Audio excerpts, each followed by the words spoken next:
And then I remember a moment when actually we've been debating what is our special recipe for our game Park Beyond. And someone said, I want to shoot people with a cannon across my park.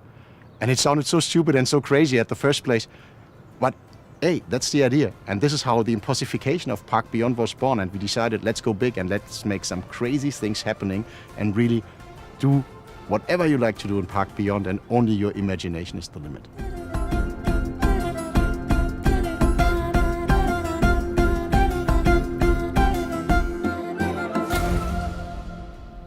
The impossification idea came to life very early in the development. In the beginning, we explored different directions with the team and brainstormed a lot. And I think what stuck with the team the most was the idea to allow players to build something they could not experience in real life. So something which is impossible in real life. And this is basically where impossification came from.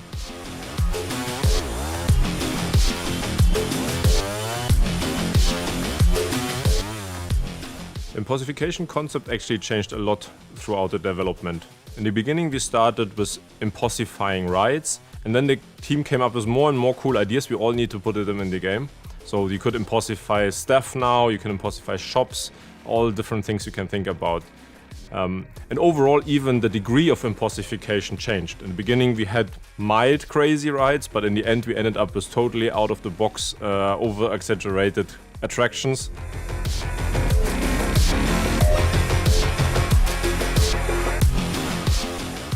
What really makes a flat ride come alive is the animation, because it really puts all this movement into a ride. So when we create one of these flat rides, the animation is therefore very crucial. We would start by collecting references and all the information we could get, for example from YouTube or other sources. Then we would create a bundle for the animator.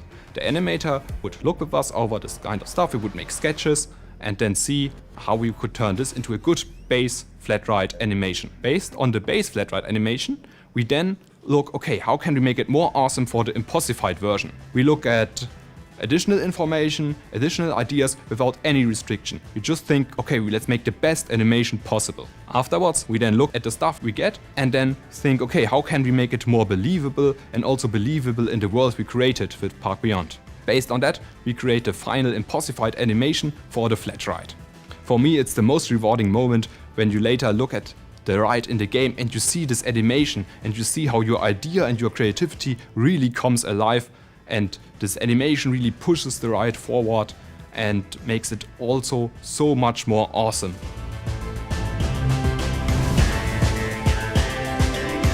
In case of the tornado wing, we thought, for example, it would be really cool to make the visitors fly in the park, and what if there is this giant tornado happening that would then whirl them around.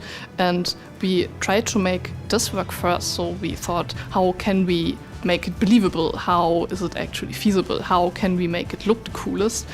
And this would then be this initial idea that we are working with.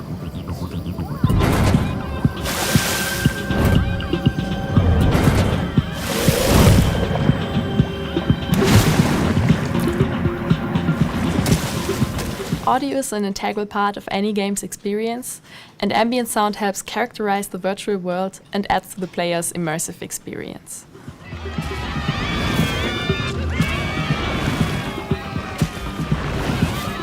In a game like Park Beyond, ambient sound is especially important for the feeling of being in a theme park, because it just doesn't feel the same if you cannot hear the music of the rides or the mumbling and cheering of the visitors around you.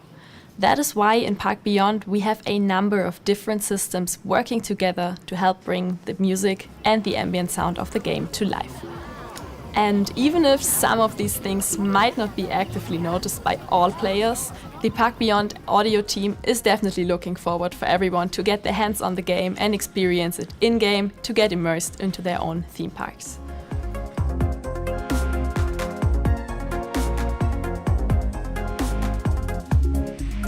Furthermore, an important issue to consider for Park Beyond's audio is the question of scale.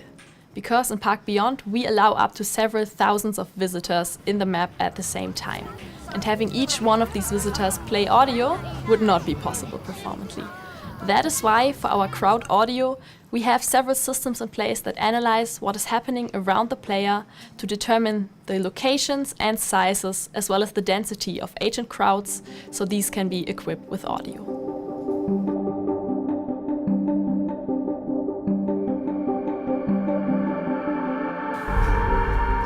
So from a producer's perspective, it was definitely a long process to get Park Beyond to life. In the early stages, there was a lot of trying and actually a lot of prototypes that we had.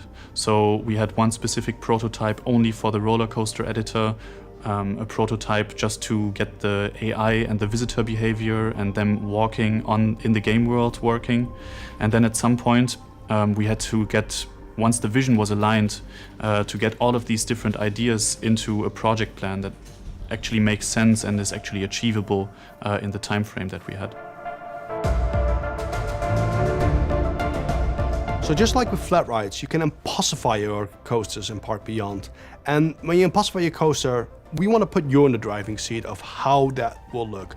So you can go back in and change your coaster. And we do this by giving you an impossified hook. And this will be like a special objective that gives you a ton of stats, but will be really difficult to achieve. And there's a lot of different ones to choose from. So one of them might be get 20 inversions in your coaster. There's a lot of crazy possibilities like that.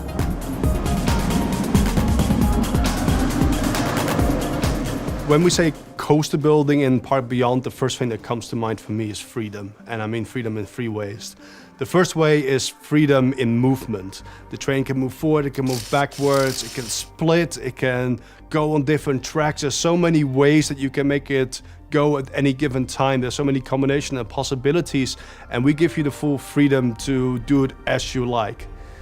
The second way that we use freedom is freedom in the environment. You can build your coaster through the environment just as you like. You can remove objects that are on the way. You can even tunnel through the terrain. We have a lot of cool scenery objects and even flat rides that you can build through and around. We have also some landmarks, even in the campaign levels, to give you like exciting, like cool and unique opportunities that you can build around. And the third way is freedom in design. And with that, I mean that you can build the coaster just like you want it. We're not gonna like correct you and say, oh, in this one corner, your G-forces are too high. No, if your coaster makes it to the end and it does a lot of exciting stuff, it's gonna be a good coaster. And it's gonna be your coaster.